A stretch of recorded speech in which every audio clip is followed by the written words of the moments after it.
desarrollo. Bueno, el título del libro es Viva la naturaleza y estudia, es uno de los más de media docena de obras que José María Rosselló ha dedicado a estas materias y estudia el tratamiento que el problema de la naturaleza y de la propia percepción de lo corporal recibió en el anarquismo, sobre todo francés, digamos en la primera mitad del siglo XX. Para comprender cómo este tema se convierte en un tema de importancia, en un tema debatido, hay que entender que es una reacción a los cambios que se habían producido en Europa en los 100 años anteriores. Los cambios habían resultado de dos procesos históricos, uno es la revolución industrial y otro es la revolución liberal. La revolución industrial, que es un cambio económico-técnico, y la revolución liberal, que es un cambio político-jurídico. Y luego, aunando ambas, estaba un cambio en la cosmovisión y en el sistema de percepciones. De todo ello van a resultar 5 problemas, que son: primero, el declive de la naturaleza queda ya muy maltratada con la primera industrialización. La industrialización inglesa, que es la primera de ellas, arranca hacia 1780 e inmediatamente se pone de manifiesto como un paisaje degradado, como una masa de escombros, como las minas vomitando toda clase de productos nocivos, las grandes chimeneas de las fábricas, donde la naturaleza empieza a sufrir un colapso. No solamente en las zonas directamente industriales, sino también en las que no lo son, en las zonas agrícolas. Hay un libro muy interesante aquí que me permito citar, que es el de Isabel Azcárate, que se llaman Plagas agrícolas y forestales en la península ibérica. Este es un libro que se acerca al fenómeno de una manera positiva, aunque no positivista, y hace un estudio de cómo todas las plagas de la agricultura y del arbolado se disparan a partir de 1800, del año 1800. Es una fecha. O sea, surge la revolución industrial, inmediatamente, incluso en lugares relativamente alejados, se disparan. Estudian muy bien algunas de las plagas, como es la tinta del castaño, la lagarta de la encina. Esto para acá, en Inglaterra, en Alemania. Bueno, Alemania tiene una industrialización más tardía, pues es un fenómeno incluso más agudo, ¿no? Entonces, el proceso de la revolución industrial y la revolución liberal origina 5 nocividades, que es el declive de la naturaleza, el extrañamiento de las masas urbanas hacia la naturaleza, es decir, los individuos ya no perciben la naturaleza como el marco de su vida, sino como algo ajeno a sus vidas. En tercer lugar, la degradación física del ser humano, esto es muy importante, es decir, la población europea baja en la talla, tiene más enfermedades, aparecen algunas muy agresivas, como los fenómenos de la tuberculosis, que hasta entonces eran poco conocidos. En cuarto lugar, hay una primacía de la ideología industrialista y urbana sobre lo rural. Lo rural es considerado como el signo del atraso, el signo de lo negativo, y mientras lo urbano y lo industrial aparece como lo positivo, lo moderno. Y en quinto lugar está la vergüenza ante lo corporal. Esto es un fenómeno menos directamente relacionado con la revolución industrial y la revolución liberal, más con la revolución liberal, pero que es, digamos, una recaída en la ideología neoplatónica de desprecio por el cuerpo. Ya en el siglo III hubo un filósofo, que era un filósofo neoplatónico, que se llamaba Plotino, que Plotino, él tiene una frase donde más o menos dice: me avergüenzo del cuerpo. Entonces esto, la revolución liberal, en su variante progresista, laica, ilustrada, se hace rabiosamente neoplatónica. O neoplatónica sería mejor, ¿no? Porque si estuvo Platón, luego el neoplatonismo de los siglos III o IV, que llega hasta el siglo XII, pues sería una tercera oleada. Y entonces surge una vergüenza hacia lo corporal. Es decir, el individuo se avergüenza, el sujeto es enseñado a avergonzarse de su cuerpo. Aquí hay un cambio radical con fenómenos anteriores, como es, por ejemplo, una cuestión muy interesante, que es el románico erótico. Todas las iglesias de los siglos XI, XII y XIII, incluso algunas del XIV, donde aparecen figuras eróticas, actos sexuales, donde allí aparece una presencia del cuerpo desnudo, no solamente del hombre, sino de la mujer. Hay muchas escenas, sobre todo el románico erótico de Cantabria, aquí en Castilla también, sobre todo en la provincia de Segovia, y no hay vergüenza corporal. Sin embargo, por mecanismos que yo no entiendo mucho, se crea una gran vergüenza corporal.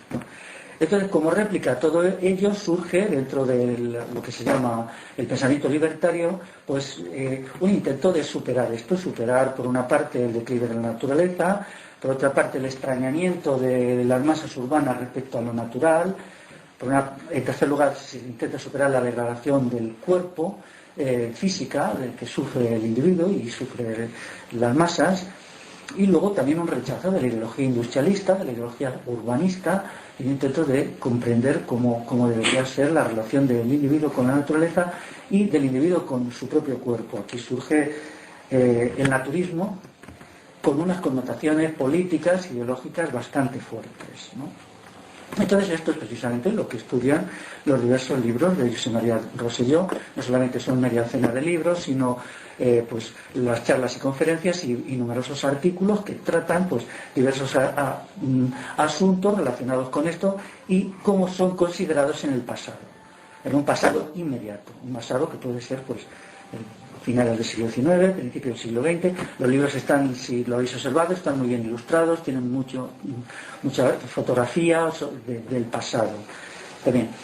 Y luego, yo creo que de la obra de Rosselló hay dos cuestiones importantes, que es, por una parte, el conocimiento de lo que se hizo en sí mismo, y luego, en segundo lugar, la preparación para la aplicación de lo que se hizo en nuestra época y para el desarrollo de aquello a nuestras condiciones, que no son las de hace 80 años o 60, ¿no? Aquí, quizá cuando eso alcanza un auge mayor es en los años anteriores a la Guerra Civil. Naturalmente, la Guerra Civil frustra eso, pero y en Europa, donde el fascismo es derrotado, aquí subsiste durante mucho tiempo, hay un fenómeno que es... como sabéis, después de la Segunda Guerra Mundial hay un cambio en las formas de dominación, un cambio muy importante. Las estructuras de poder, con el triunfo de Estados Unidos, modifican la manera como se había realizado la dominación de las multitudes en Europa y América, incluso también fuera, ¿no?, de los países del tercer mundo. Entonces lo que esto lleva es un intento de recuperar todas estas corrientes. Entonces estas corrientes son desnaturalizadas y banalizadas. Por ejemplo, el antiguo naturismo tiende a convertirse en un simple nudismo que es útil para la industria turística, y todo esto ya se le quita su mordiente, su fuerza, y se lo convierte en algo integrado. Esto también es tratado y es uno de los problemas quizá más importantes, ¿no? Ahora bien, al mismo tiempo, las cuestiones que estaban en el fondo, la degradación de la naturaleza y tal, vuelven a ser tratadas de otra manera. Después de la Segunda Guerra Mundial, en los años 60, 70, empiezan a tratarse. Pero quizá hay un olvido de lo que se había hecho antes, un olvido de lo que ya se había hecho en los años 10, en los años 20, incluso anteriormente, en los años 30 aquí, que fue tan rico. Entonces, los textos de Rosselló contribuyen a recuperar esa memoria. Y tenemos, creo, que leerlos considerando lo que se dijo como historia y lo que se debería pensar y hacer hoy para tratar esos problemas que no solamente no se han resuelto, sino que se han agravado. Lo único que han cambiado de naturaleza y de forma en los últimos 40 años.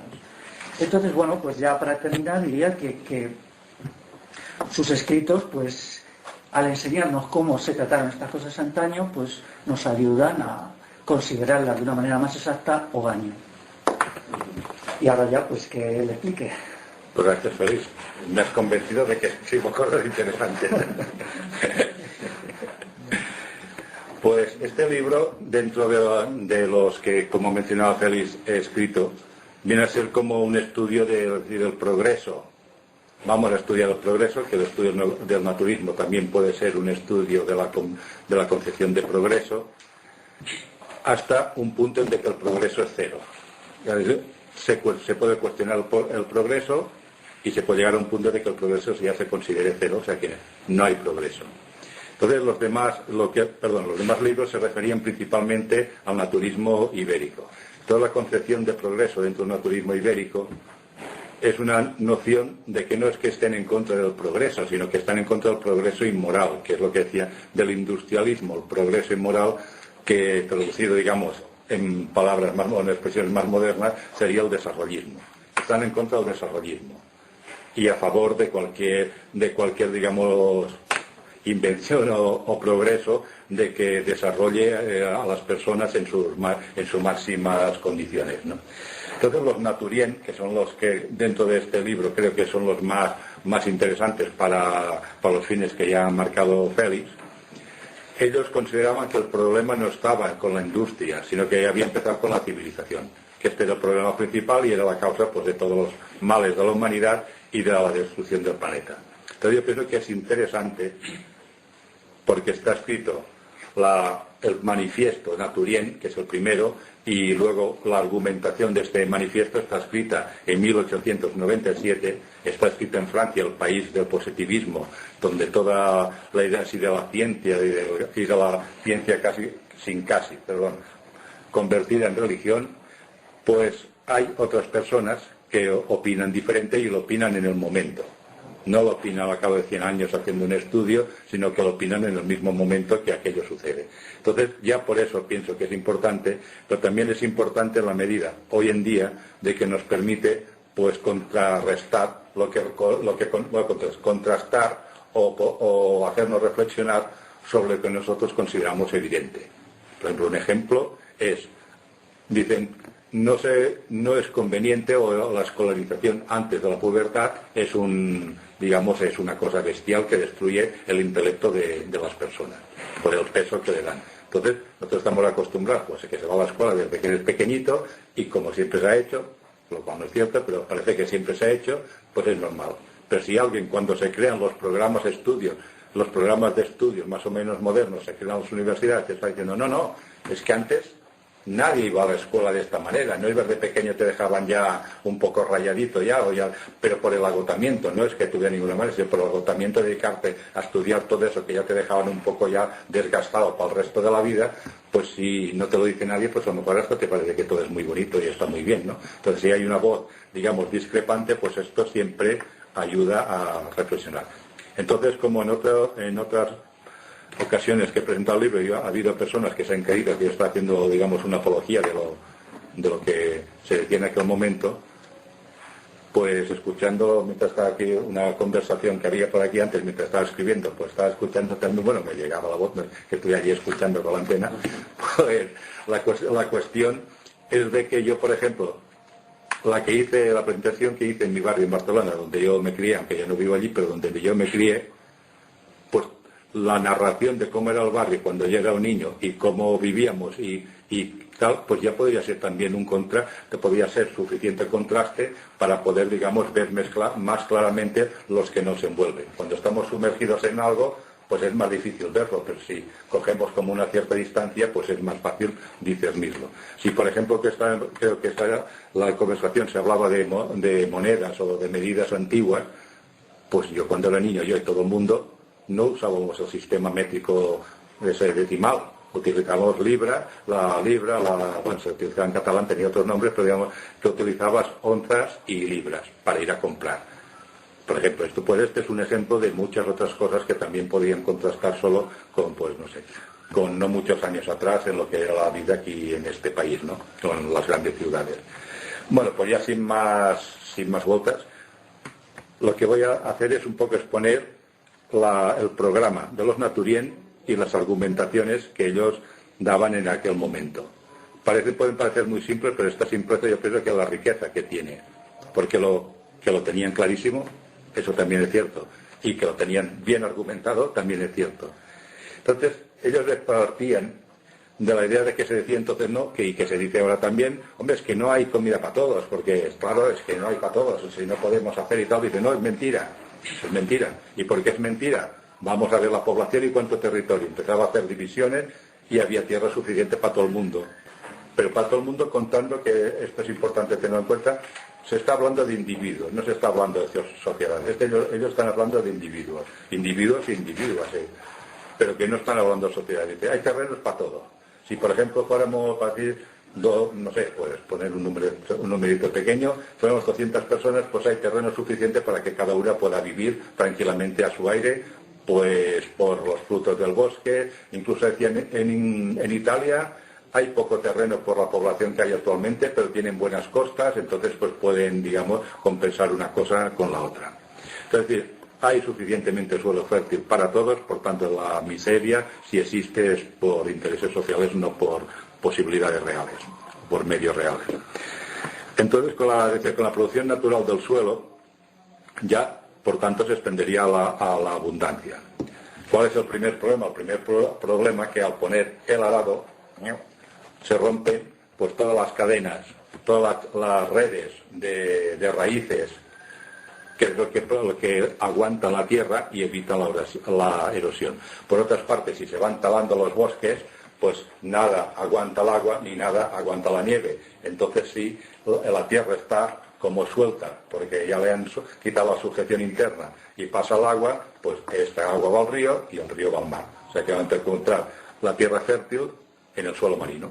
Al final ha ido a parar todo allí, ¿no?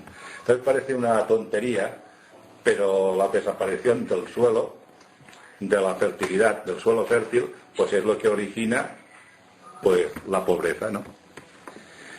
Por otra parte dice, ahí pues en la naturaleza, en los bosques, en la naturaleza pues hay cuevas, hay lugares cubiertos que te puedes proteger, hay materiales para construir. Cuando dicen de construir, no dice construir ciudades, sino construir cabañas, por ejemplo. Pues hay piedra, hay arcilla, hay madera, o sea que con todo se puede construir. Luego, pues hay para vestirse, pues hay lana, cuero y plantas textiles. Es decir que en la misma naturaleza hay todo lo que puede uno necesitar pues para vestirse, para cubrirse, para cuando llueve como mínimo, y para comer. Entonces, la condición normal en esta vida, que sería en el estado natural, que dicen ellos, la palabra que dicen es el estado natural o la edad de oro, es la salud, es la condición normal de la vida. Tú estás de acuerdo con las leyes naturales, sigues una vida en equilibrio con las leyes naturales, y la salud es el estado normal de la vida. Luego, pues... No, flash, me he despistado. Entonces, por esta misma consideración que en el estado natural es la salud de la condición normal, y voy a hacer aquí un inciso sobre la cuestión del estado natural, las críticas que se le hacían, porque también desde el mundo libertario se era muy cientifista, se amaba mucho a la ciencia, tal y cual, el descubrimiento, y con eso vamos a descubrirlo todo y tal, los secretos de la vida, pues si la crítica así más fácil, ya te dicen, no, es que vosotros queréis volver a las cavernas. Que no, a las cavernas no queremos volver, porque el estado natural no es el estado primigenio de pues todos los humanoides que van apareciendo a lo largo de la evolución. Yo creo que, teniendo en cuenta el conocimiento sobre la prehistoria esta o la anterior, las etapas estas anteriores, que creo que en aquel momento no tendría mucha información, yo la sensación que tengo es de que para ellos, cuando uno coge conciencia de sí, de individuo, es el momento en que ya deja de estar, digamos, en la etapa pues más animal, para decirlo de alguna manera, ¿no? Nunca dejamos de ser animales, pero es cuando llegas a alcanzar la conciencia de individuo. Esta es la etapa, la edad de oro que decían ellos, el estado natural. Anteriormente, pues era otra cosa. Vale. Pero entonces, las aglomeraciones en las ciudades, la industria y todas estas cosas, las grandes comunicaciones, vías de comunicación y todas estas cosas que ya se han dicho muchas veces, pues para ellos y para otros pues son las causas pues de las enfermedades, de las epidemias y todas estas cosas que por otra parte no son normales, no, normales no, son producto de estas cuestiones. Por otra parte hay otro concepto aquí que a mí la primera vez que lo leí, no en ellos, sino en otros textos, y ahora que me cuentan. Y no, es que los débiles, la tierra expulsa a los débiles. ¿Y eso qué es?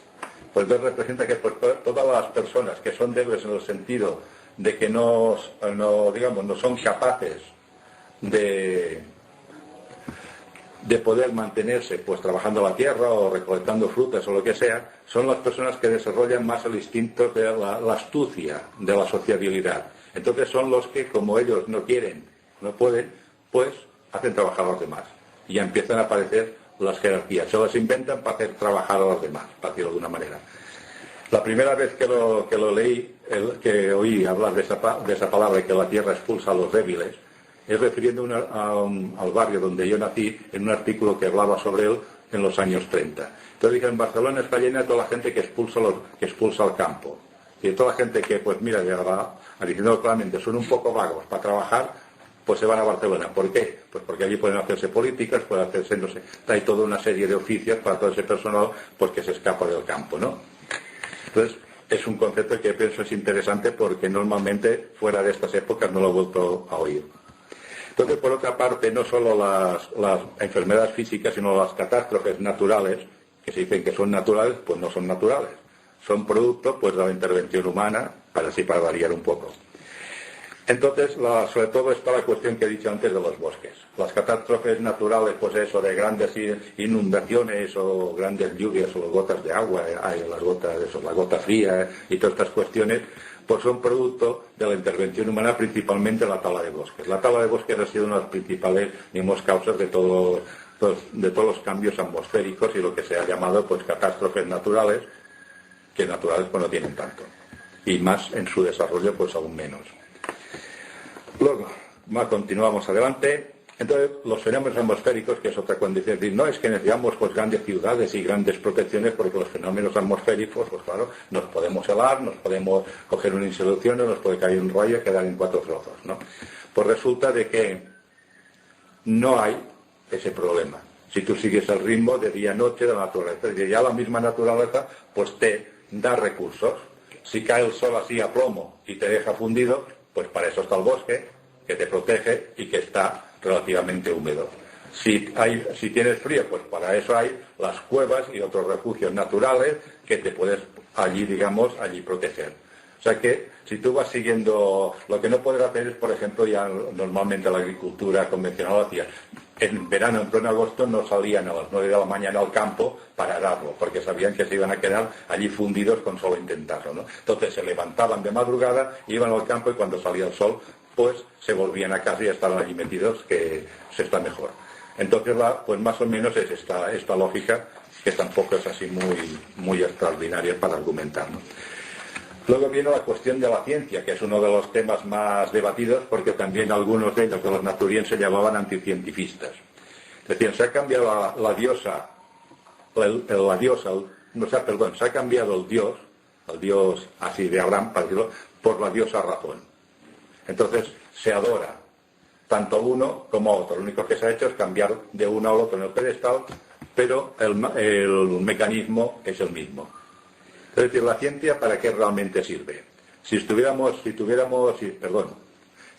en el estado natural, tendríamos alguna necesidad, tendríamos dolencias físicas, pero en principio no. Pero ¿qué pasa? Que cuando ya desaparece esta condición natural de salud porque vive en un medio que es artificial, este artificialismo produce pues una serie de dolencias. Estas dolencias, por ejemplo, pues las gafas, que es la típica, además lo dicen ellos. Siempre lo digo la misma porque además es la que dicen ellos. Si las gafas desde la óptica ha sido un gran invento, han inventado las gafas para todo el mundo, para ver y ver mejor todo el mundo. Dice, pues no, porque si en el estado natural nadie haría falta gafas, pues esto es una ortopedia. Entonces necesitamos ortopedias cuando estamos fuera del estado natural. Y las gafas puede ser otra cosa. Lo de las gafas lo repito porque lo dicen ellos y es una cosa muy cotidiana. Pero puede ser cualquier otra cosa que nos diga, esto es un gran invento. Se ha encontrado una crema solar que tiene 500 de estos filtros y puedes tomar el sol en el polo norte, no, porque es frío, pero en el trópico. Pues tomar allí el sol, qué gran invento. Y dices, no, pues sin invento ni nada. Si no estuviéramos siempre, digamos, metidos en una ciudad y con luces artificiales, pues no habría. Yo cuando era niño íbamos a la playa, que mi madre es un pueblo de la costa, y nos extrañaba decir, mira, estos extranjeros, porque es un pueblo de estos que empezó toda la cuestión del turismo ese de estos extranjeros, si llevan cremas solares, ¿y por qué llevarán estas cosas? Claro, como son como gambas, pues no me extraña que tengan que ponerse pues cremas y jabones y cosas de estas, ¿no?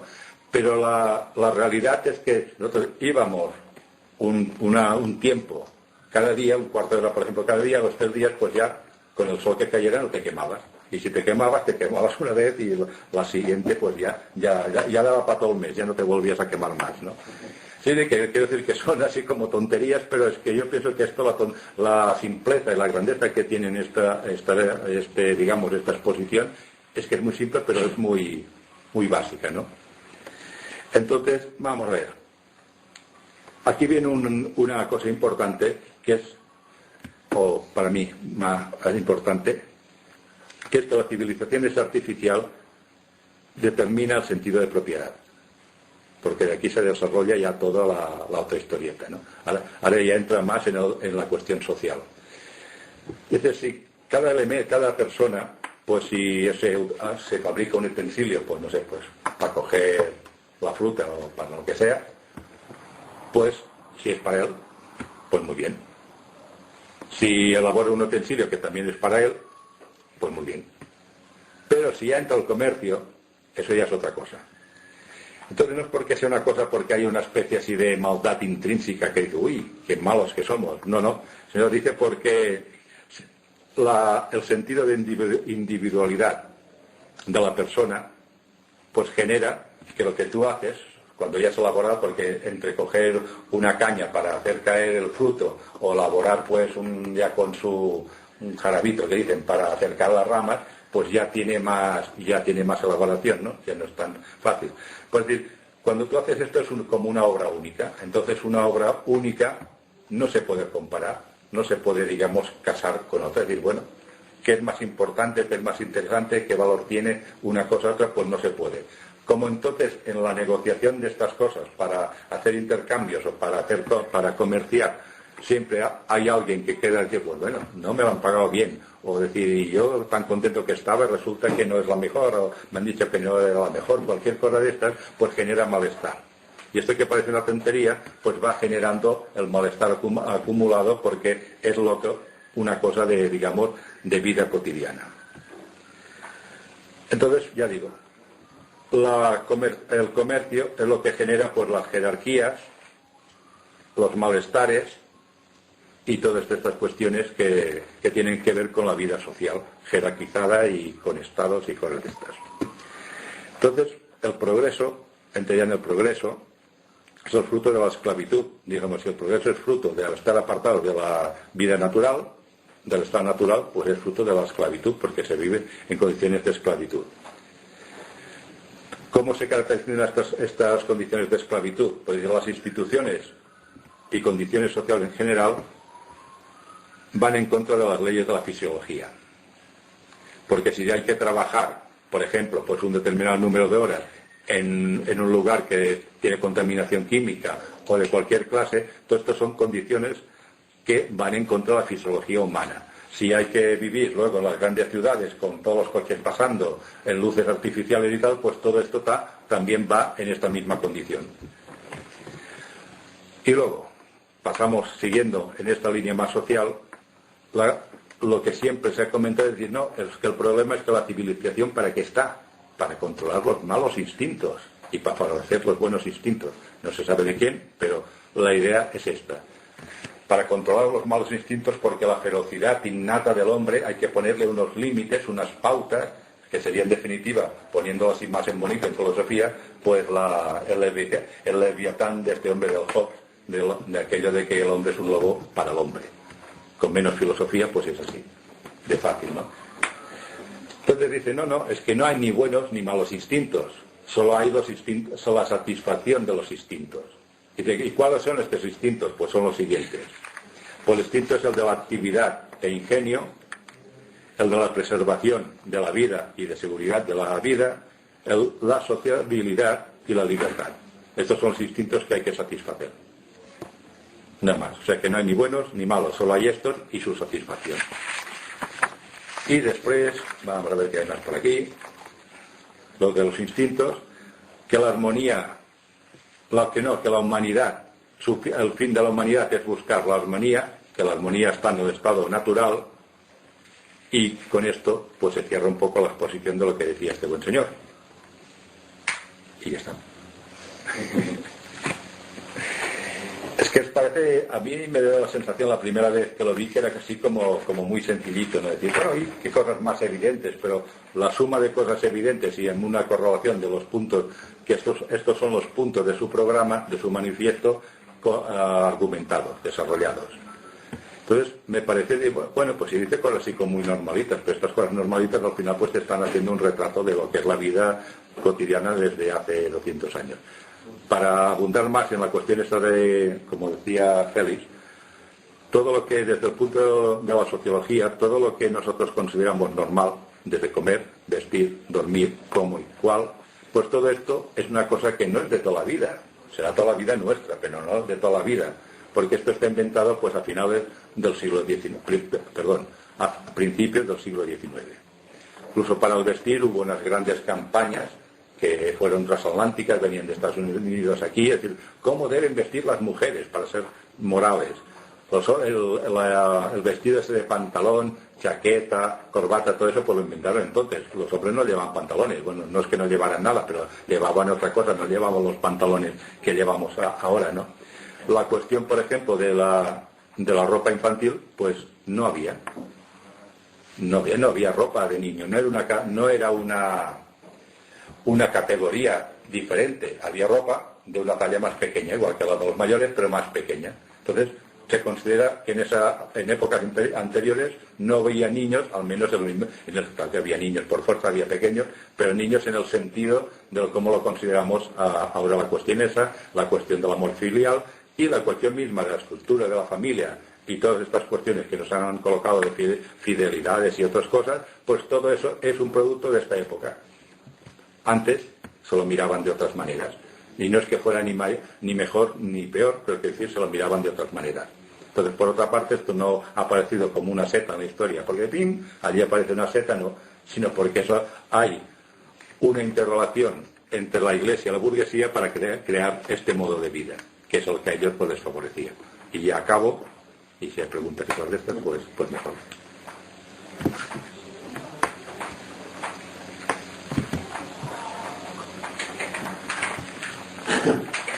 Es muy difícil poner en práctica todas estas cosas hoy día.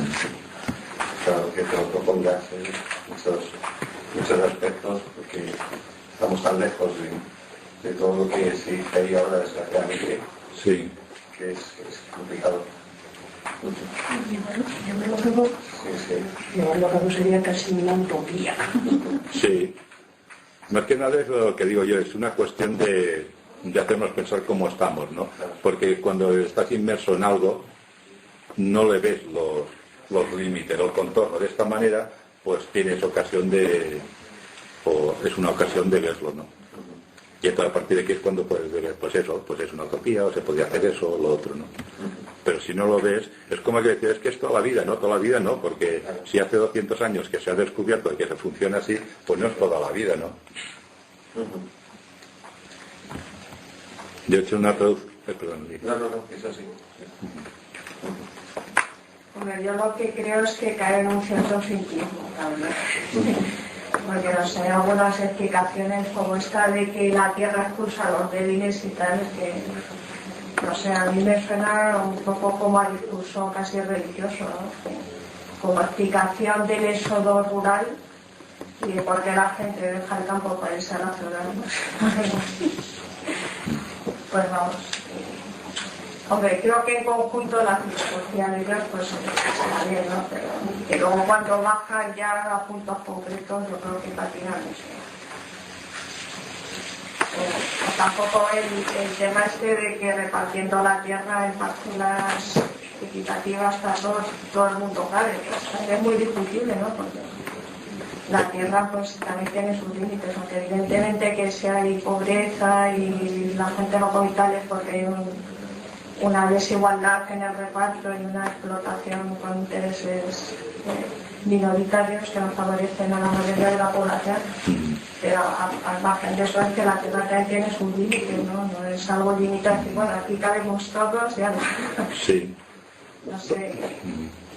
Y luego yo creo que también tiene una visión pues como muy individualista del ser humano, ¿no? Es decir, pues bueno, tú con tu pastelito, en tu bosque, tal, pero no sé, creo que como idea en conjunto de sociedad no sirve, no es más como un propósito moral o de ético tal de enfrentarse al mundo, ¿no? Como una especie de filosofía de vida, pero como explicación social de cómo se estructuran las sociedades y tal, pues bastante flojo, la verdad.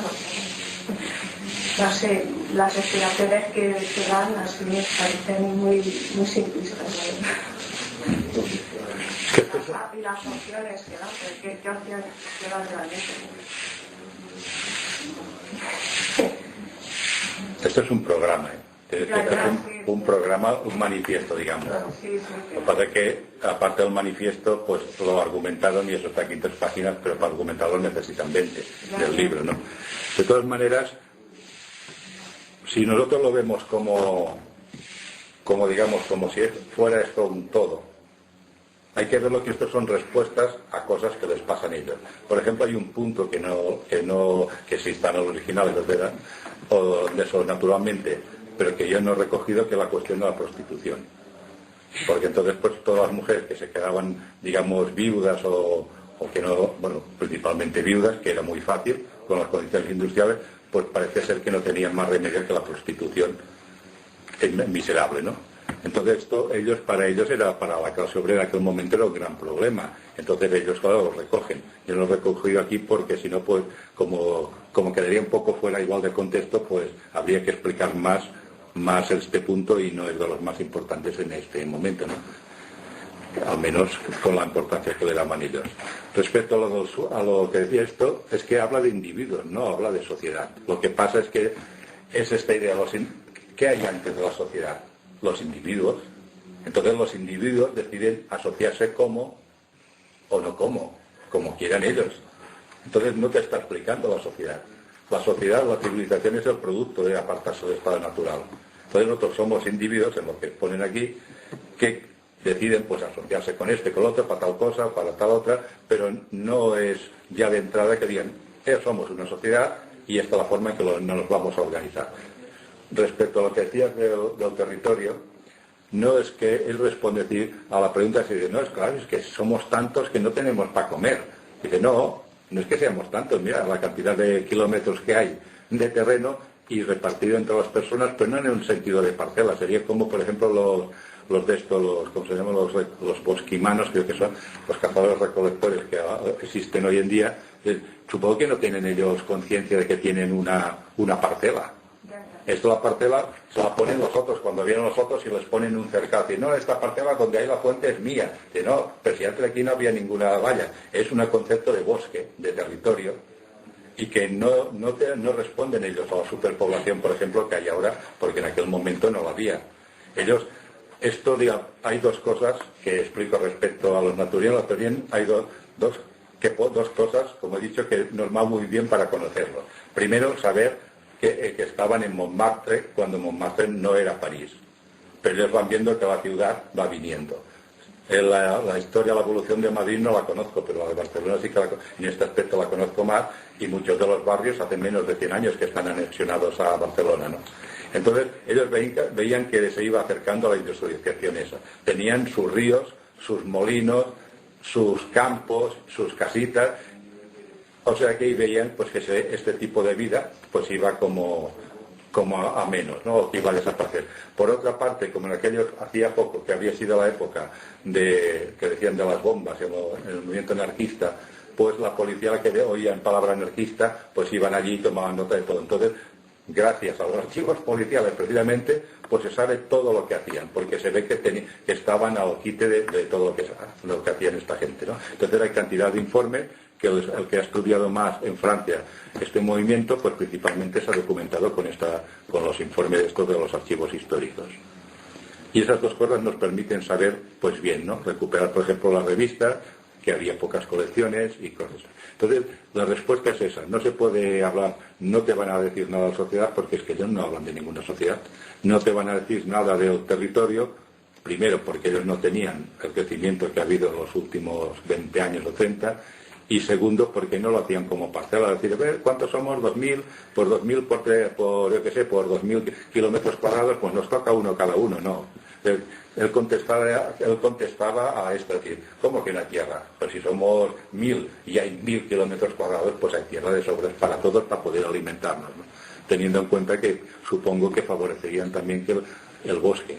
Es que la base de todo también de esto está en el bosque. El bosque es lo que lo genera todo, para la vida y para la preservación de la misma naturaleza. Y como ya entonces lo iban quitando.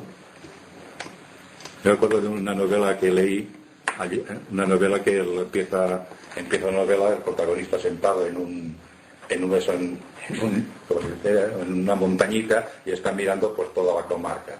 Y dice, y está escrito en esta época, en esta misma época. Y dice, uy, cuando yo era pequeño, pues todo era bosque, y ahora los artigairas, los que hacían terreno para cultivar, quemaban una zona del bosque y cultivaban allí. Pues entre estos y los que hacían el carbón vegetal, pues han dejado todo de huecos, que hueco con hueco, pues al final desaparece el bosque. Y eso era en esta misma época. Y es una cosa que siempre me he recordado por eso, ¿no? Es decir, ya en esta época dicen, uy, se me está llevando el bosque. Son así anécdotas que para añadir a la cuestión esta, ¿no? Para entender de que ellos no están parcelando, están diciendo, pues hay terreno para todos. Yo entiendo que la naturaleza tiene que ser comprendida como una contradicción en sus contradicciones, y la relación del ser humano con la naturaleza también como contradicción, ¿no? No solamente hay coincidencia y confluencia, sino también conflicto y oposición. Entonces esto es lo que introduce la complejidad en los problemas estos. La naturaleza es un elemento contradictorio, ¿no? Entonces esta cuestión no la podemos olvidar, ¿no? Nosotros vivimos en la naturaleza, pero hay veces que la naturaleza se vuelve contra nosotros, ¿no? Se vuelve, pues no sé, de muchas maneras, ¿no? Si alguien se ha visto sorprendido por una nevada en la sierra, en un momento que no se espera y te ves allí perdido en la niebla y en la nieve, pues entonces la naturaleza la ves como algo terrible, ¿no? Y no te resulta, ¿no? Y luego las relaciones no solo son de coincidencia, también son de oposición, ¿no? Entonces todo este juego de contradicciones es lo que introduce la complejidad, que quizá en el pasado esto no se logró tanto, y que ahora tampoco, ¿no? Los movimientos ecologistas introducen versiones muy idílicas, ¿no? Que no son tales, ¿no? Y que deberíamos hacer un esfuerzo por hacer que nuestras mentes funcionen de una manera más complicada, para acercarnos a una realidad que es a menudo complicada, ¿no? Y que es difícil de buscar soluciones a, ¿no? De todas maneras, la destrucción medioambiental tenía unas causas que, vamos, para mí fundamentalmente son las necesidades militares, ¿no? La revolución industrial es una revolución que crea un aparato militar, es eso. Aquí, por ejemplo, el carbón vegetal que destruye los bosques sobre todo se hace para fundir, ¿no? Se creaba una factoría para fundir cañones, por ejemplo una que hubo en Cantabria, y 50 kilómetros a la redonda ya no había bosque hacia 1750, ¿no? Que es distinto de las necesidades humanas, ¿no? Las necesidades del Estado priman siempre. El Estado necesita cañones, todos los cañones son fundamentales, y ahora sucede igual, ¿no? Pero incluso olvidando eso, nuestra relación con la naturaleza es contradictoria, ¿no? Estamos con ella y a veces ella está contra nosotros y nosotros estamos contra ella. Esto nos llevaría lejos, ¿no? Pero a veces esto se olvida, ¿sí? De todas maneras, quiero dar la sensación de que todos los libros estos son 10 páginas del libro, ¿no? Que hay mucha más cosa y está mucho más especificado. Para que, claro, ahora sí digo, por ejemplo, pues que algunos de ellos estaban en contra de la homosexualidad, diciendo que era una cosa antinatural. Pero bueno, ¿cuál es la explicación? Pues la explicación de ellos se están refiriendo a lo que en aquella época, sobre todo supongo que la aristocracia, eran no recuerdo la palabra, los galantes. Se empolveraban, se pintaban los labios, así pequeñito y tal, y tener unas formas amaneradas, pues era una cosa pues elegante, era una forma de distinción. Entonces para ellos esto es la homosexualidad, que es la única forma, y por tanto pues están en contra de este artificio. Pero ya casi entramos esto y alguien entra al trapo de esta cosa, pues ya nos podemos dedicar todo el rato a esto, ¿no? Por eso, y hay otra, si están a favor del incesto, digamos, con unas condiciones, porque consideran que se ha visto en tribus o en zonas de que esto pues favorece la mejora de la especie, de la raza, que antes decían raza, pero con el sentido que decimos nosotros ahora especie, ¿no? Digo, para que no haya confusiones. O sea, si entramos esto, podemos estar todo el rato con estas cosas, ¿no? Por eso he preferido entrar en cosas que son menos polémicas, al menos en estos momentos, y que sí dan una idea general de lo que ellos exponían, o de lo que querían exponer. ¿Una pregunta más?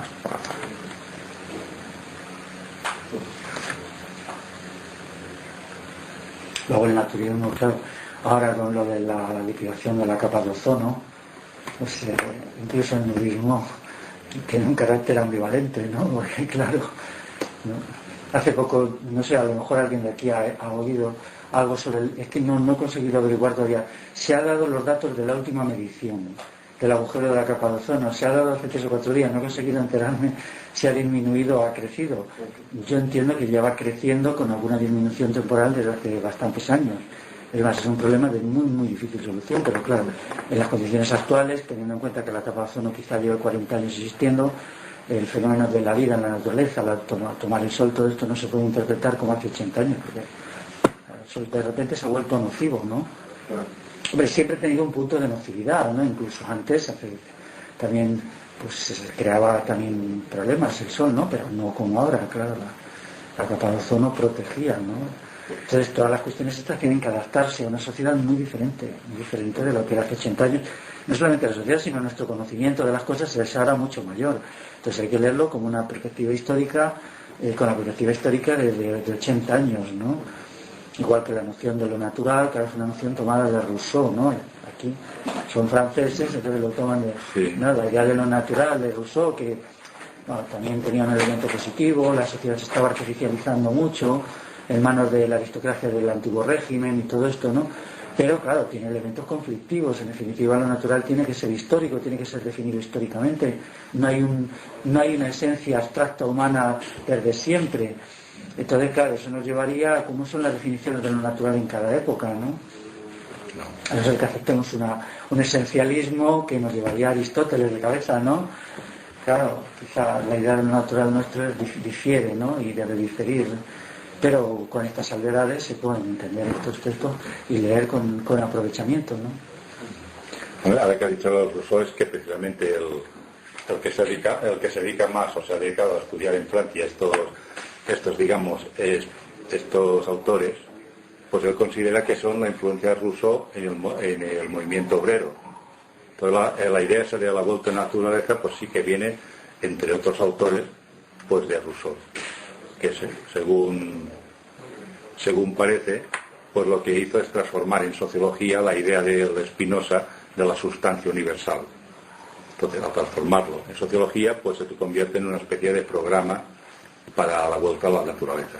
Que la vuelta a la naturaleza es una expresión de Rousseau. Para que luego, si entramos ya en el naturismo, ¿qué influyó en el naturismo? Pues hay más cosas. Sabes que esto se puede, digamos, llevar a la complejidad que quiera. Si ahora alguien empieza con lo del camino ese de la filosofía, pues también da la cosa bastante más de sí, y ya parece más compleja. Es que esto lo que pasa es que estos señores y señoras, pues no eran ni filósofos, ni sociólogos, ni nada. Uno era cantante del cabaret, que los cabarets, pero cabarets políticos, que era, digamos, era una de las cosas que Montmartre más sabía, además tenían unos nombres de los más estrafalarios, la rata estrafalaria y otras cosas así, ¿no? Tenían nombres así muy duros. Pues todos los cantantes de cabaret, pues este señor cantaba, estas cosas las cantaba, las canciones que cantaba en el cabaret, cantaba estas canciones con esta temática, por ejemplo. Otro era fontanero, otro era albañil, es decir, así. Entonces entraban a algo que tenían claro y lo decían clarísimamente. Casi luego ya entramos los estudiosos, por tanto ya le buscamos a ver en el contexto de a qué autores se pueden ser, digamos, influenciados. Y bueno, si es en Francia, pues claro, de Rousseau evidentemente son todos los descendientes. Aquí no tanto, pero allí sí.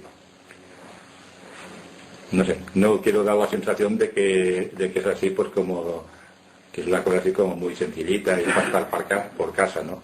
Al menos aquí hay bastantes artículos y tocan bastantes puntos. La cuestión esa de la ferocidad del hombre como una cosa natural, la necesidad de la civilización para que imponga pautas para precisamente contrarrestar esta ferocidad natural, todas son estas cosas, nos están contando hoy mismo la tele, o sea que tampoco son tan... o lo de los desastres naturales. Estoy en una conferencia sobre los desastres naturales hace poco, y resulta de que hay dos mapas de los desastres naturales, que están en verde, los pusieron los colorines, que están en verde y en rojo.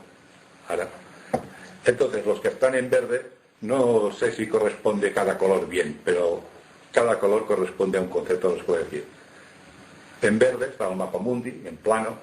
En verde son las zonas donde hay más desastres de esos que se llaman naturales.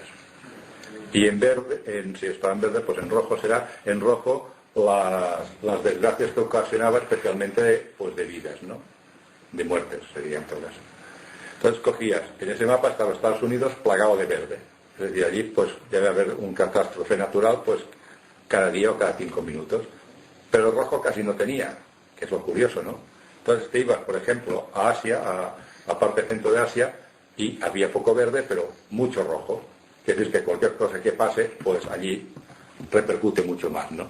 Entonces esto es digamos, sería como una consecuencia. ¿Por qué pasa eso? Primero porque hay todo un sistema de prevención y de compensación, y ya están, pues, las casas, por ejemplo, pues bien construidas para estos efectos o así. Pero si nos ponemos en grandes concentraciones urbanas que originan la miseria, que se ponen en un cauce de un río o al lado de un volcán, seguro que cuando el volcán le diga, hoy toca, pues se lleva pues a todos los que hay allí. O lo del salió también el caso del tsunami aparte de toda aquella idea de que todos los animales se fueron corriendo y los naturales de allí también se fueron corriendo detrás en dirección contraria. En las grabaciones salen señores y señoras que hoy se va al mar y van detrás del mar, porque además sabe, y se oye una voz que debe ser de alguien de allí, del encargado de las costas, vuelvan para aquí, otros, oye, se va al mar para allí, y van detrás del mar, ¿no? Entonces, esto es lo que origina el problema. ¿Qué lo origina? Pues primero el desconocimiento del lugar y la construcción, todas unas construcciones, algo pues que a lo mejor allí no tendrían que estar. Y luego si vamos buscando más lo de la gota fría, todas estas cuestiones, tal, pues esto es derivado pues también del calentamiento de la atmósfera, como menos dicen los que entienden de esto. La cuestión de la desaparición de los bosques, pues al final acaba siendo la causa de todas estas cuestiones. Y esto ya lo decían estos señores, ¿no? Y también decía una cosa que es importante, decía, todo este proceso, y lo repito, todo este proceso de destrucción no es aún irreversible. O sea, que aún se puede recuperar. Lo que pasa es que hace 100 años que lo decía, ¿no? Supongo que era también, pero al menos en aquella época tenían claro de que no es irreversible el proceso. O sea, que tenían conciencia de futuro. Luego ya más adelante los neonaturien, que eso ya se... Perdona, dime. No, di. No, yo quería hacerte una pregunta, y es, en los últimos años, como en los últimos tiempos, expertos, grupos ecologistas y tal, están planteando la necesidad de lo que llaman el decrecimiento. Sí. No sé si sabéis un poco de qué vamos. Es decir, que lo que ven es que el crecimiento, el desarrollo económico, ¿no? El desarrollo productivo que existe en la actualidad nos va llevando ya al desastre, ¿no? del planeta. Entonces yo, viendo tu libro, no sé, creo que guarda bastante relación, ¿no? con este asunto del crecimiento, ¿no? Lo que planteaban ya estas personas, ¿no? de esta corriente natural. No sé qué opinas tú al respecto. Es que actualmente el decrecimiento no lo conozco así suficiente como para poder hablar con el conocimiento que quiero tener para hablar del no. De todas maneras, supongo que algún punto de relación tendrá con... Es que no sabría bien, es que como no lo conozco bien prefiero no opinar. Es una cosa que tengo para estudiar estos tiempos, pero no lo conozco bien y prefiero opinar. Si tú quieres, por ejemplo, dar tu opinión, pues, creo que sería más interesante.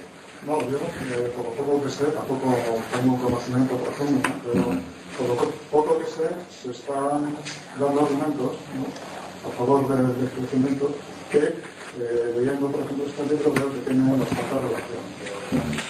O sea que si estas personas que formaban parte de esta corriente ya veían estos peligros, ¿no? El peligro del atentado tan enorme que había en esta época contra la naturaleza, y hicieron estas reflexiones, ¿no? Y ponían estas ideas en práctica, pues me imagino que ahora estarían horrorizados, ¿no? Sí. Tal como está la situación del planeta, ¿no? Y Sí. hacia dónde caminamos, ¿no? O sea, lo que viene a plantear el decrecimiento es que no se puede mantener el ritmo que tenemos ahora, ¿no? de consumo de energía, materiales y tal, a este ritmo, y que lo que hay que hacer es parar este crecimiento y ir en dirección contraria, o sea, reducción del crecimiento, ¿no? O sea, consumir menos, etcétera, etcétera. Eso es en síntesis lo que se plantea.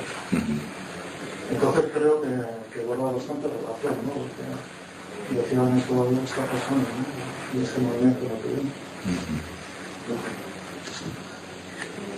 Lo que decir es que el movimiento ese naturien, luego viene el neonaturien, ya va entrando el siglo XX, viene el movimiento neonaturien que empieza a decir, bueno, pues todo lo que esté en las corrientes que estén a favor de la vuelta a la naturaleza, pues todas son buenas, ¿no? O todas son interesantes de conocer, porque también empezó, cuando un movimiento pues no puede, digamos, avanzar porque todo va en contra, parece como si se cerrara en sí mismo y todo el mundo pues haga así, pues los nómadas, el nomadismo es como la receta universal para resolver todo, y había los nómadas, ¿no? Que también hay un artículo de ellos, que el sedentarismo es la base de todo el mal, entonces pues seamos nómadas. Luego había otro pues que tenían otras ideas, y los neonaturienes como el conjunto quiere recoger todas estas ideas, y ya más adelante están los crudivegetalinos, que estos ya estaban en otra línea, ya se parecían más al naturismo, digamos, de aquí ibérico, al menos en la misma época, y ya trataban de la cuestión del vegetarianismo como una cuestión fundamental, de la alimentación con todos los valores morales que asociaban como una cosa fundamental, y ya estaban en otra línea, digamos, más parecida al naturismo de aquí, en la misma época, más correspondía a la misma época histórica.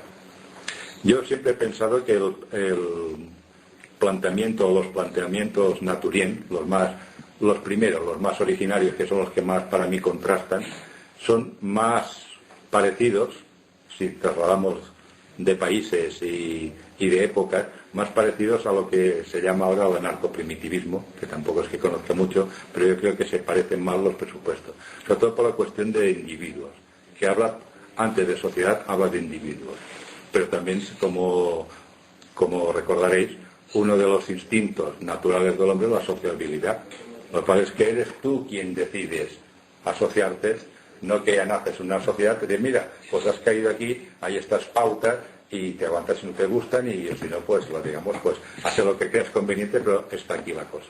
Aquí no hay pauta. Por ejemplo, respecto a las relaciones, parecía como iguales de libres estaban los hombres como las mujeres, pues se relacionaban cuando querían, por ejemplo, y ya cuando había hijos, pues se podía decir que lo cuidaban los dos, o lo cuidaba ella, y si pues él pues lo decidía cuidarlos ella, por ejemplo, y se juntaba con otro hombre, pues no había ningún problema si los hijos eran suyos o de otro, ¿no? Es decir, que la libertad que es como muy moderna, ¿no?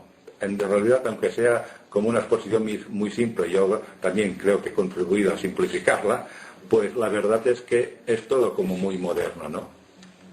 Y aparte de con las anécdotas personales que he puesto y tal, no creo que sea una cosa así, digamos, simplista, sino lo parece que es simple, que es muy diferente. En Sumendi había que es una asociación, habíamos como la máxima, cogían una máxima, es decir, lo simple es lo más difícil. Que me parece que es una frase, ¿no? Era de Tolstoy o algo así, dice, lo simple es lo más difícil. Y decía, pues bueno, pues si he hecho el higienismo, que era una asociación, que es, mejor dicho, una asociación higienista, pues, ¿qué quiere decir eso? Pues mira, que ser higienista es una cosa muy simple, pero es bastante difícil de llevar a la práctica cada día. No porque la dificultad que entrañe, sino por el contexto en que se desarrolla. Por esto viene a ser lo mismo. Y tú vas diciendo, hombre, pues los bosques los estáis talando, y resulta que todo esto ocasiona luego pues que haya todas las inundaciones que pueda haber en el mundo, pues, y lo siguen talando, pues alguna cosa te vas inventando para continuar así, ¿no? Pues entonces, pues ya digo, aparecen los neonaturien, y yo creo que es un producto de que cuando quedas tus posibilidades de desarrollar tus ideas quedan muy limitadas, pues entonces empiezan a salir como soluciones mágicas de cada uno, ¿no? Henry Thirdly, que fue uno de los que más, digamos, estuve desde el principio, pues por ejemplo, que no salía de casa el hombre casi. Y escribía, y además encima se murió de un accidente. Que no sé, sí, como una película que uno vive toda la vida en el campo para aislarse y lo viene a ver en coche, va y el coche lo atropella, ¿no? Me parece casi como una paradoja, un chiste, pero pues viene a ser casi lo mismo. No, yo ya he acabado de vivir. Ya respecto al primitivismo, que forma parte del colectivo Los Amigos de Luz, que era un colectivo de crítica de la tecnología, bueno, sacamos 9 boletines y lo dejamos hace un año, ¿no? Creíamos que estábamos agotados. Nosotros discrepábamos del primitivismo, entonces ya que estoy aquí pues voy a explicar un poco las causas de la discrepancia. El primitivismo es muy actual, ahí mismo a la entrada tenéis puesto un libro de John Zerzan es el ideólogo de esto, ¿no? Entonces la discrepancia fundamental es que ellos presentan al ser humano como solamente un ser de la naturaleza y creen que la plena realización como ser de la naturaleza es suficiente. Esto quiere decir que conciben al ser humano sobre todo como una realidad biológica. Y ahí está la diferencia fundamental. Nosotros creemos que no es así, que eso, aunque el ser humano es una realidad biológica, no puede realizarse solo en la naturaleza, porque el ser humano tiene otras necesidades que trascienden la naturaleza. Por ejemplo, la necesidad de verdad. La necesidad de verdad, la pregunta eterna, ¿qué es verdad? ¿Qué es un horror? ¿O qué es una ilusión? ¿O qué es una quimera? ¿No? Entonces esto ha llevado al desarrollo de la filosofía, al desarrollo incluso de la historia, al desarrollo de saberes. Entonces creemos que no basta con una naturaleza restaurada, sino que es necesario que el ser humano satisfaga sus necesidades como ser humano y no solamente como ser natural. Entonces esta es una diferencia. Claro, esto hace que todo sea más complejo porque la necesidad de verdad es muy importante, es fundamental. Luego está además el problema del gobierno político, una sociedad humana tiene unos lazos. Claro, también es verdad que la gente puede vivir aislada, ¿no? Ha habido épocas en que la gente ha vivido aislada, los antiguos eremitas, cada uno vivía en su cueva y eran autónomos en su cueva. Puede ser una solución, pero quien creemos que la solución tiene que venir de alguna forma de colectivismo, entonces se nos plantea el problema de la política en su acepción más noble, la política como la determinación de lo que ha de hacerse para la sociedad en su conjunto.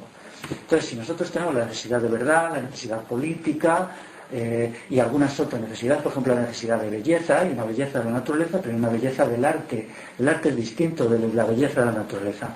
Entonces se van sumando necesidades. Por lo tanto, frente a esta concepción reduccionista de un ser humano como pura biología, nosotros suponíamos a un ser humano como historia. Cuando ya antes he dicho, el ser humano es historia, somos historia. Una historia social, aquí, quizá todos vosotros sois más jóvenes, pero nuestra generación, la mía, hemos vivido aplastados por las consecuencias de la guerra civil, ¿no? Entonces, eso significa, lisa y llanamente, que éramos seres de la historia. La historia, una historia que nosotros no habíamos participado, que había acabado mucho tiempo antes de nacer, nos atrapó, ¿no? Entonces nos hizo seres de la historia. Entonces, creemos que no existe ninguna huida hacia la biología y que no es conveniente, ¿no? Y que incluso la satisfacción de las necesidades biológicas, el alimento sano, todo eso no satisface las necesidades básicas del ser humano. Hay otra necesidad, la libertad como bien inmaterial, ¿no? A mí al menos la libertad es el principal bien. No hay ninguna cosa más importante. Ni siquiera un mundo natural restaurado. Esto ya es una preferencia personal. Yo creo que la libertad es el bien más importante. La libertad colectiva y la libertad individual, ¿no? La libertad política, la libertad civil y la libertad de conciencia. Estas son las libertades que exigen una satisfacción. Cada época de una manera distinta, ¿no? Pero, entonces, claro, en Estados Unidos, que es una sociedad muy pobre culturalmente, muy débil, es lógico que surgiera las corrientes de Zerzan, ¿no? Que surgiera una corriente biologicista. Yo entiendo que es biologicismo, ¿no? Aquí en Europa, hasta ahora, ya casi nada, ¿no? Todavía parece ser, ¿no? Que tenemos algún aprecio por la cultura, alguna idea de la belleza, alguna noción de la filosofía. Entonces eso no puede ser destruido, tiene que ser salvado. Precisamente ahora el Estado y el capitalismo lo intentan destruir, ¿no? Porque también, y digo una cosa, le di la vuelta a los argumentos de John Zerzan, solo polemizo con John Zerzan, ¿eh? Entonces, si nosotros somos seres biológicos, ¿en qué nos diferenciamos de la fuerza de trabajo? ¿En qué nos diferenciamos del antiguo animales de labor, por ejemplo, bueyes, mulas, caballos? O sea, en realidad, sus planteamientos ultra radicales es un retorno a la concepción del ser humano como un ser que trabaja y que consume. Solamente cuando decimos, no, nosotros queremos la libertad. Entonces es ahí cuando nos diferenciamos, ¿no? Entonces los argumentos tan aparentemente se convierten en argumentos pro sistema. Y bueno, en el boletín número 8, los amigos de Luis, si les permitís un poquito de propaganda, hay lo que se llama carta abierta a los primitivistas. Ya no es encontrable el boletín este porque salió hace 2 años y está agotado, ¿no? Pero bueno, había ahí una polémica amigable, naturalmente, porque una cosa es los errores y otra cosa es el respeto por la gente que antes había más grupos primitivistas, ahora ya hay muy pocos. Entonces, pues, No sé si nosotros contribuimos en algo a superar esa corriente, ¿no? Espero que sí. Bueno, lo que pasa es que eso también es discutible y bastante.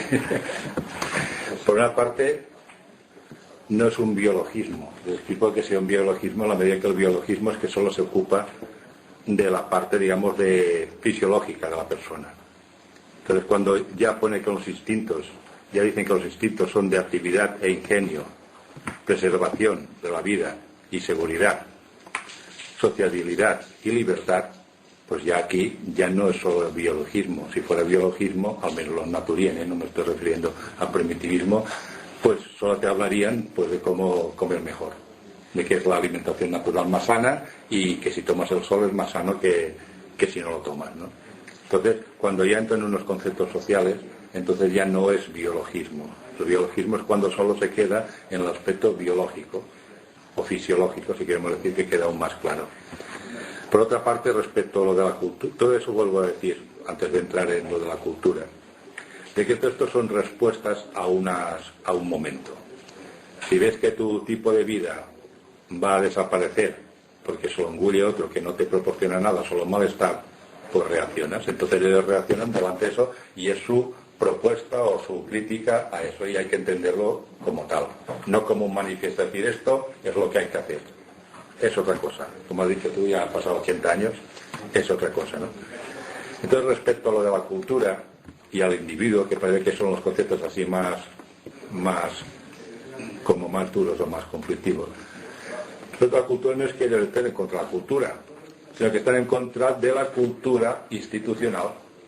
Entonces, el ingenio natural que se dice al menos en algunos libros de literatura antigua, fuimos a tal pueblo y un señor o una señora que no había ido nunca a la escuela, no sabía leer y escribir, pues tenía un conocimiento de la vida y de las personas que nos dejó asombrados. Y como yo he conocido a personas así también, al menos dos, en los últimos años, es decir, no hace mucho, pues sé lo que significa, lo que quiere decir eso, ¿no? Entonces, a eso se refieren. Por la cuestión del individuo, ya he dicho antes, que ellos están hablando de individuos, pero no de individuos que quieran vivir de eremitas. Si quieren vivir de eremitas, pues que lo vivan, pero que tienen el instinto a la sociabilidad. Lo que pasa es que ya no parten de una sociedad como punto de origen, sino que parten del individuo como punto de origen, que es diferente. Eso no quiere decir que no quieran formar sociedades. Yo respecto a los naturienes, respecto a los anarcoprimitivistas o a Cerfran, es otra cosa que ya es otro debate y sería en todo caso pues otro libro, ¿no? Pues que no dé esta sensación, ¿no? Y hay una cosa también que va junto al que me he olvidado antes, que es la cuestión que decía de los que el campo expulsa. El campo expulsa, pero cuando no hay propiedad. Eso de la emigración, por cuestiones, digamos, económicas, no es un producto de preparación para la aplicación de lo que se hizo en nuestra época y para el desarrollo de aquello a nuestras condiciones, que no son las de hace 80 años o 60, ¿no? Aquí, quizá cuando eso alcanza un auge mayor es en los años anteriores a la Guerra Civil. Naturalmente, la Guerra Civil frustra eso, pero y en Europa, donde el fascismo es derrotado, aquí subsiste durante mucho tiempo, hay un fenómeno que es... como sabéis, después de la Segunda Guerra Mundial hay un cambio en las formas de dominación, un cambio muy importante. Las estructuras de poder con el triunfo de Estados Unidos modifican la manera como se había realizado la dominación de las multitudes en Europa y América, incluso también fuera, ¿no?, de los países del tercer mundo. Entonces esto lleva a un intento de recuperar todas estas corrientes. Entonces estas corrientes son desnaturalizadas y banalizadas.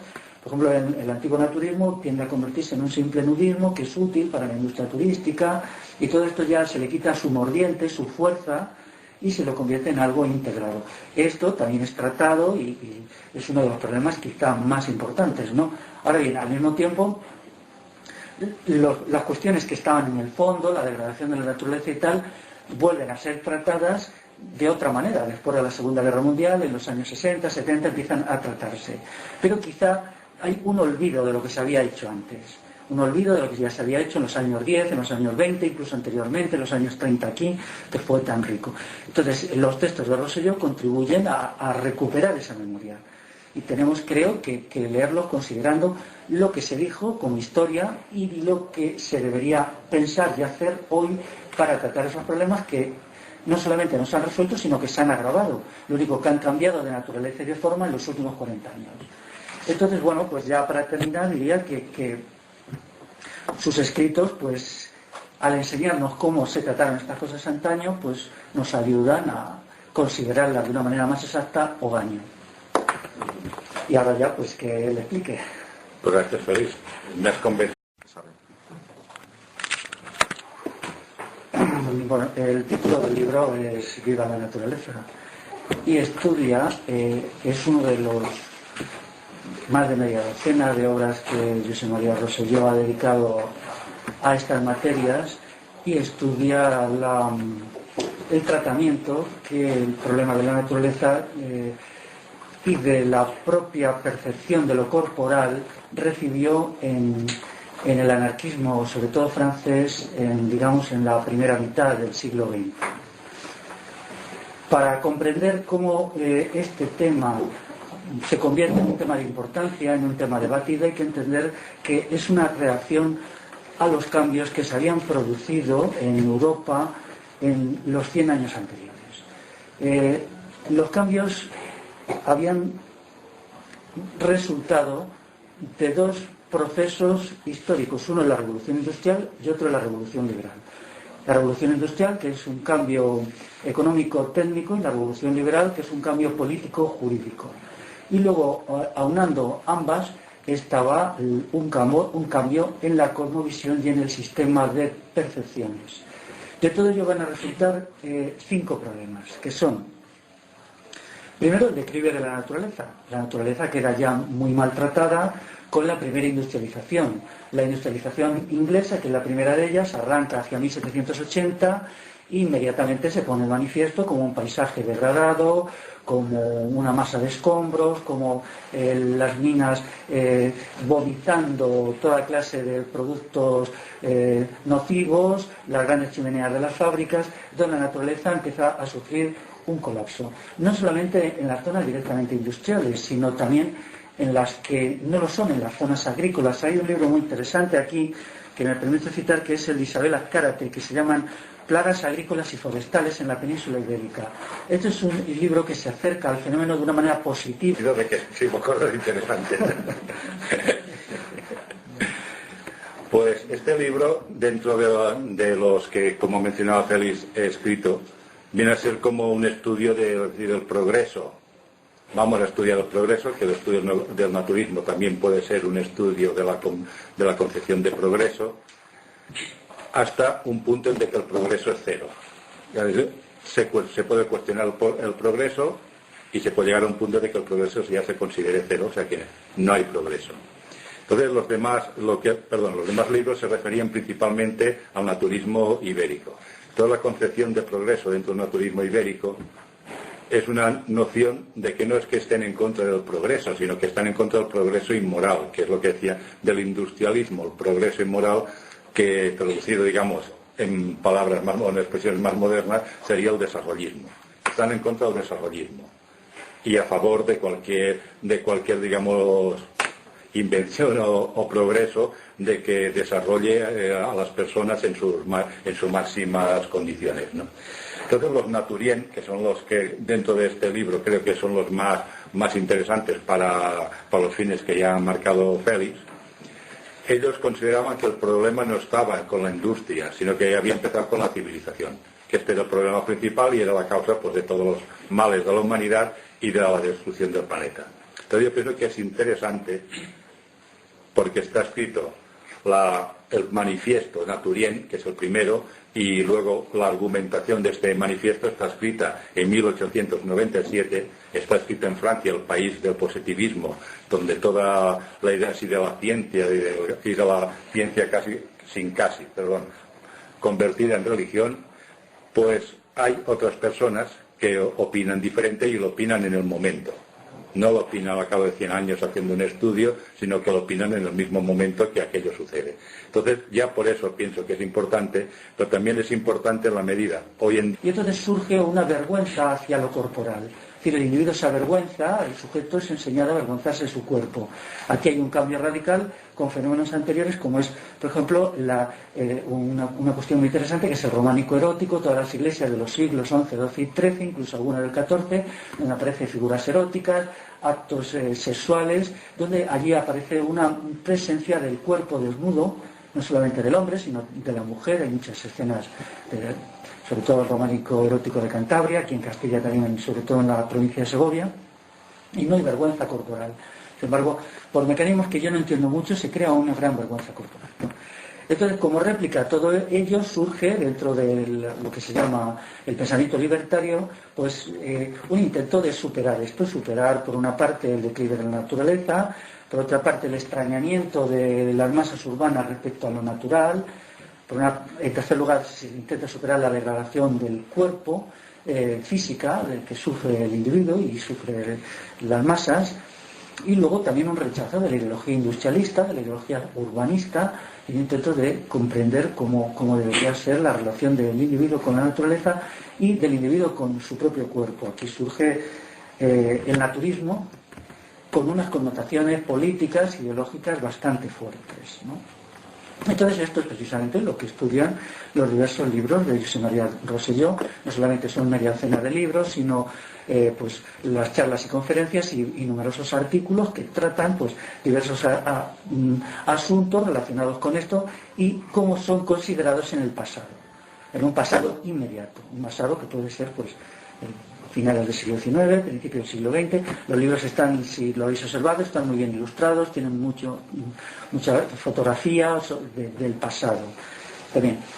Y luego, yo creo que de la obra de Rosselló hay dos cuestiones importantes, que es, por una parte, el conocimiento de lo que se hizo en sí mismo, y luego, en segundo lugar, la preocupación, aunque no positivista, y hace un estudio de cómo todas las plagas de la agricultura y del arbolado se disparan a partir de 1800, del año 1800, es una fecha. O sea, surge la revolución industrial, inmediatamente, incluso en lugares relativamente alejados, se disparan. Estudian muy bien algunas de las plagas, como es la tinta del castaño, la lagarta de la encina. Esto para acá, en Inglaterra, en Alemania. Bueno, Alemania tiene una industrialización más tardía, pues es un fenómeno incluso más agudo, ¿no? Entonces, el proceso de la revolución industrial y la revolución liberal origina 5 nocividades, que es el declive de la naturaleza, el extrañamiento de las masas urbanas hacia la naturaleza, es decir, los individuos ya no perciben la naturaleza como el marco de su vida, sino como algo ajeno a sus vidas. En tercer lugar, la degradación física del ser humano, esto es muy importante, es decir, la población europea baja en la talla, tiene más enfermedades, aparecen algunas muy agresivas, como los fenómenos de la tuberculosis, que hasta entonces eran poco conocidos. En cuarto lugar, hay una primacía de la ideología industrialista y urbana sobre lo rural. Lo rural es considerado como el signo del atraso, el signo de lo negativo, y mientras lo urbano y lo industrial aparece como lo positivo, lo moderno. Y en quinto lugar está la vergüenza ante lo corporal. Esto es un fenómeno menos directamente relacionado con la revolución industrial y la revolución liberal, más con la revolución liberal, pero que es, digamos, una recaída en la ideología neoplatónica de desprecio por el cuerpo. Ya en el siglo III hubo un filósofo, que era un filósofo neoplatónico, que se llamaba Plotino, que Plotino, él tiene una frase donde más o menos dice: me avergüenzo del cuerpo. Entonces esto, la revolución liberal en su variante progresista, laica, ilustrada, se hace rabiosamente neoplatónica. O neoplatónica sería mejor, ¿no? Porque si estuvo Platón, luego el neoplatonismo de los siglos III o IV, que llega hasta el siglo XII, pues sería una tercera oleada.